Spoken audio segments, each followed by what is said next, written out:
Chapter 6. Thursday and Friday. Early on Thursday morning, Me-ellie woke everyone up, hurried them for breakfast, and chased them out of the house. "What's all this pushing and rushing?" demanded Lulu's father. "It's the last day of vacation. Shouldn't we make the most of it and have a little peace?" "It's because it's the last day," said Me-ellie. "What do you want peace for anyway?" asked Lulu. "I still haven't flown my kite," said Me-ellie.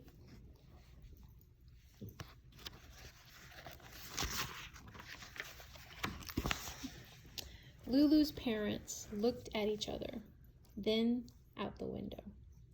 "Me-ellie," began Lulu's mother, but Me-ellie would not listen. What do you think the mom was going to say?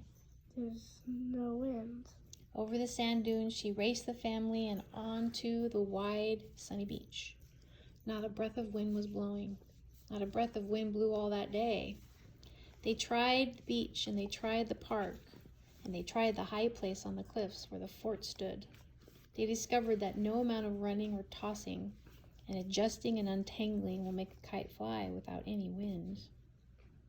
It was the last day of vacation, and no kite flew. No dog from the sea saw it and came running, and nothing. Not paddling, nor fair rides, nor even take-out food from the golden lotus, could make Lulu and Me-ellie happy. The grown-ups were sad too. They had worked hard to make that kite fly, spent a lot of money, and driven through a great many potholes. They were unhappy about the dog from the sea as well. Secretly, they took turns going to look for him. Why? Why do you think they did that? I don't know. They wanted to help. Yeah. Lulu's father went for a long marathon training run all through the sand dunes with dog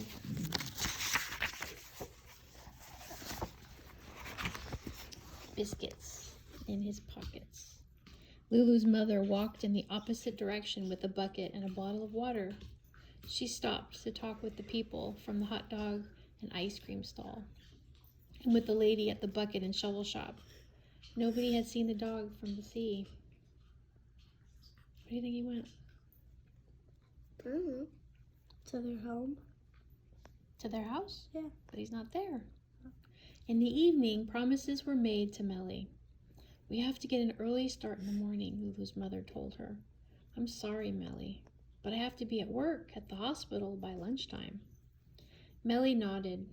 Lulu's mother was a nurse, and both Lulu and Me-ellie understood that nurses have to be at work when they are expected.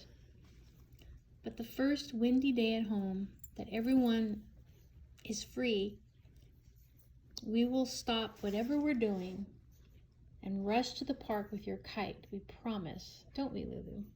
"Yes," said Lulu, but it won't be the same," she nearly said. "But what?" asked her mother. "Nothing," said Lulu, because what was the use of saying what everybody knew? Why wouldn't it be the same?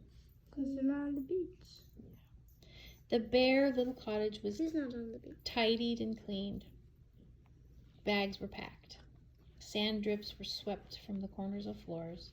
Last of all, Lulu and Me-ellie and Lulu's father smuggled the trash can lid, rocks, back over the sand dunes. With the help of the map, they put them all back on the beach in their old locations. "They look like they've never been moved," said Lulu's father. That night, the trash can lid was left unguarded. Now that the dog from the sea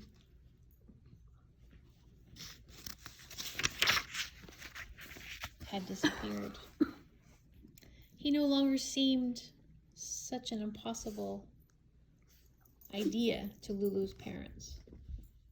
"I bet Sam would have gotten used to him after a while," they said. And they understood when Lulu put the leftovers from the golden lotus in a bowl out beside the trash can, just in case. Why did she do that? Something like that. Yeah, eating it.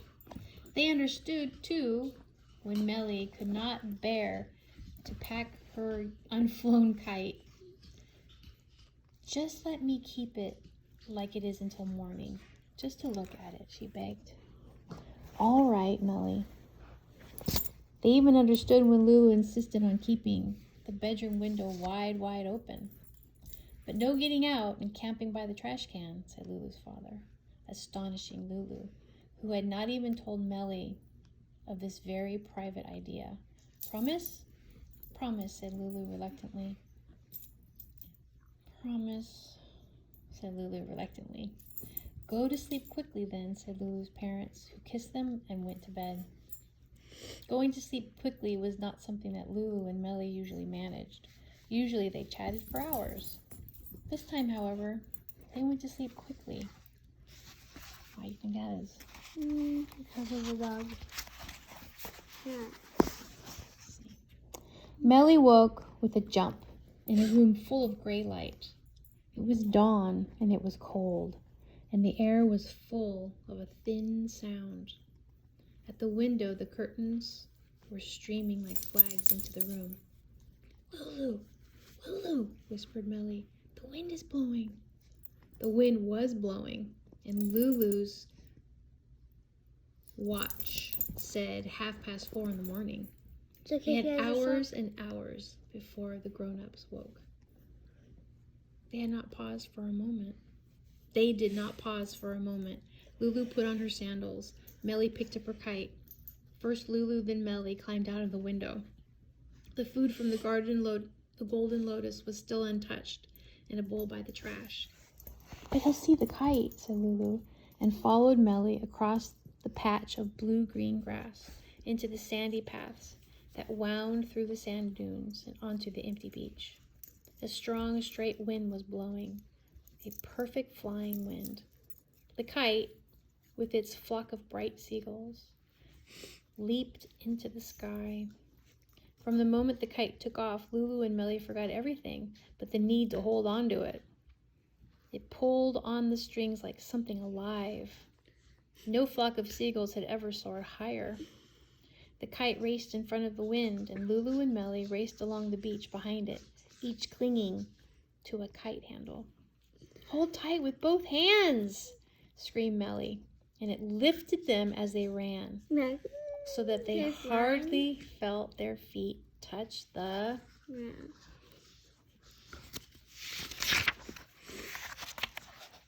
sand. Wow, look at that. Let's see if I can get a view of it. They felt nothing but the huge tug of the strings in their hands, and they saw nothing but sky. For a long time, an unmeasurable amount of time, it was like running in an airy dream. Then Lulu tripped and fell.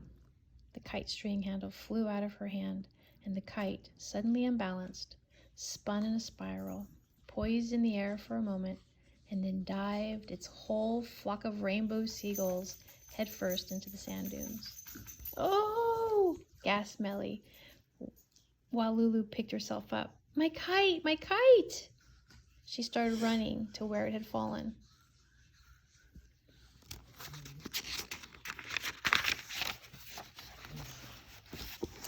Lulu followed more slowly, gathering the kite strings and feeling her bumped knees. She had time to look around and see where they were. They were in a strange part of the beach, with unknown sand dunes, far away from the little white cottage. They've traveled far away from where they're staying, right? The cottage. Me-ellie was nowhere in sight. Nothing Lulu recognized was anywhere in sight. Then, from somewhere high above, Me-ellie screamed. Lulu began to run. In those unknown sand dunes, the gray-leaved, orange-berried bushes grew very close and thorny.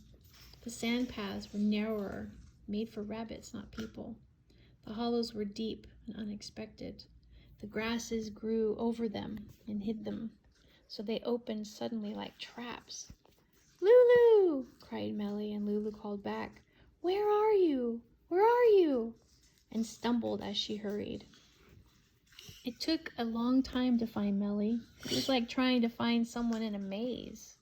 But at last, there she was, tumbled into a hollow, clutching her kite and trying not to cry. I'm all right, she told Lulu, with her eyes screwed tight shut. But I hurt my...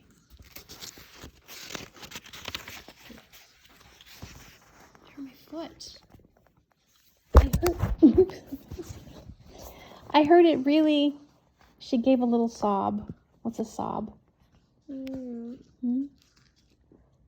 What's a sob? Yeah, a cry. I don't want to look. Is it bleeding? It was bleeding. Me-ellie had caught it on thorns, tripped and fallen with it twisted beneath her. Already her ankle was puffy and swollen. Don't touch it, she begged when Lulu bent to look. And then she did a very strange thing. She yawned. The earliness of the morning, the fright and the pain were suddenly too much for Me-ellie. She switched them off. She put her head on Lulu's lap and went right to sleep. For a long time, Lulu sat thinking. She did not know what to do. She couldn't leave Me-ellie and go for help. It would take ages. And besides, she was not at all sure, even with the kite string to follow, that she would ever find Me-ellie again. And it was perfectly obvious that Me-ellie could not walk back on such a bad foot. Nor could Lulu carry her. We could shout for help, thought Lulu. She tried a small shout. Help! Help! The wind blew the words away and lost them in the grasses. I've got to think, she told herself fiercely, and closed her eyes to help herself think better. A great brightness woke them both, blue and pink and gold. The morning sky shone above their faces, edged with the dark shadows on the long sand dune grasses. And high above, on the edge of the hollow, they saw something else. A long-legged, scruffy, wind-blown outline of a dog. He's a...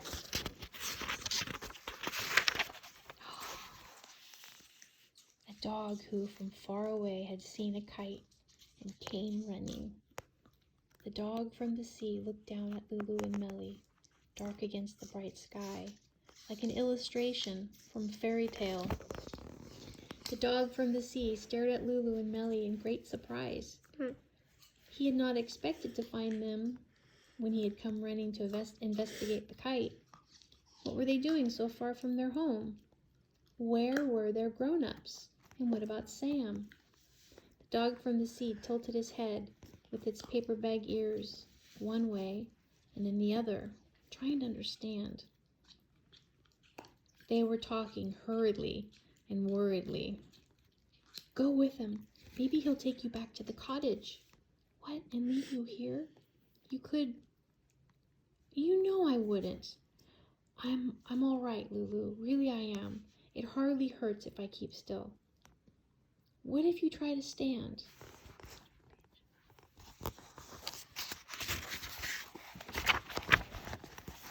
I don't know. Maybe if I had a bandage on my foot, in case it bleeds again. A ribbon of kite tail made a sort of bandage, and then Lulu said, just try. I'll help. I'll balance you. Ouch! Ouch! It's too tight. Don't pull. Let me go. Me-ellie fell backward into the sand, peeled off the kite tail, and whimpered a little because her foot was now very painful. The whimpering worried the dog. He backed away, whining. Good dog. It's all right, called Lulu, soothingly, as she hugged poor Me-ellie, but she did not sound all right. Neither did Me-ellie. What'll we do? Asked Me-ellie between very damp hiccups. How will anyone ever know where we are? They'll come for us, said Lulu bravely, as soon as they get up and see we're not there. How will they know which way to look? I don't know, admitted Lulu. Maybe they'll find our footprints. Lulu paused. They never will, said Me-ellie, and sobbed, a real sob, and then another and another. Oh, don't cry, Lulu begged so miserably that the dog from the sea tumbled into the hollow to comfort them both. He licked salty fingers and rubbed his ragged head into their hands, not knowing what to do. And then all at once, he knew exactly what to do. What do you think he's going to do? Like a picture in his head, the dog from the sea saw the white cottage, and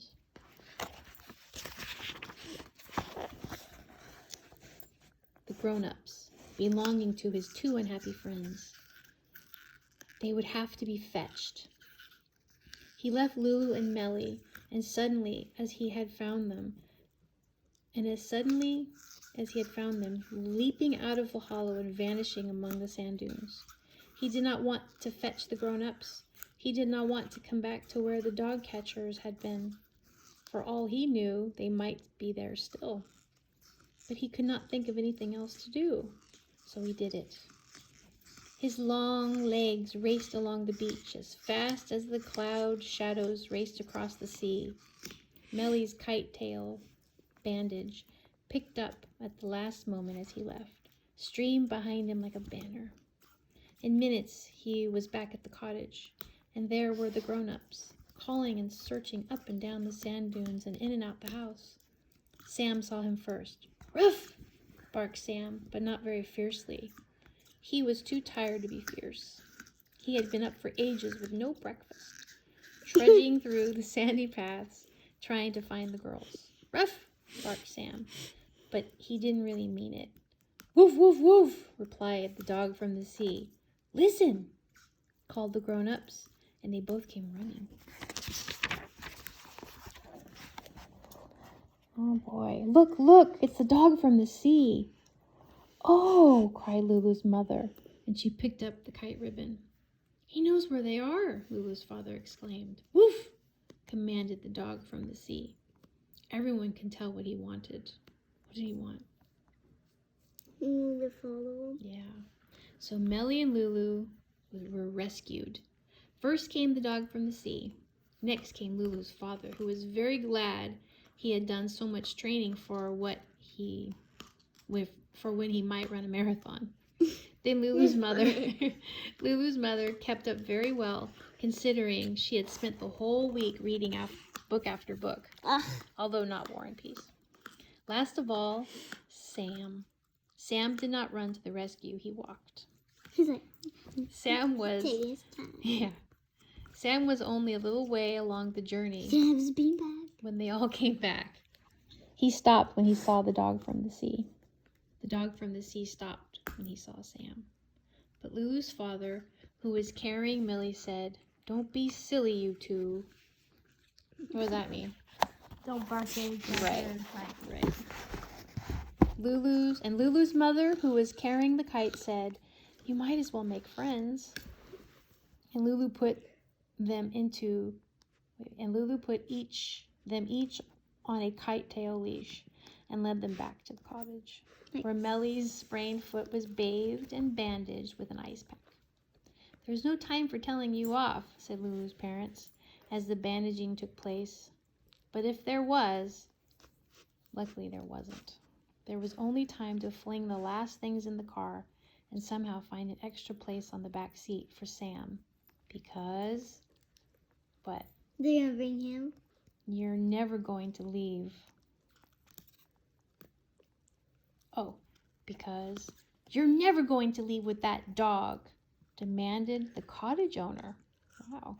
Arriving just in time to see the dog from the sea being coaxed into the car.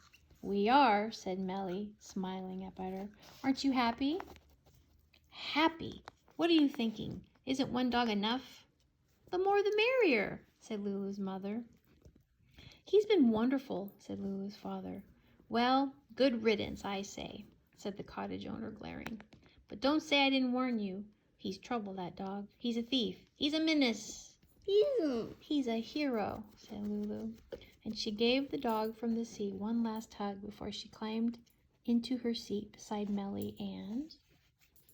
Because being Oops, sorry. There it is. Sam.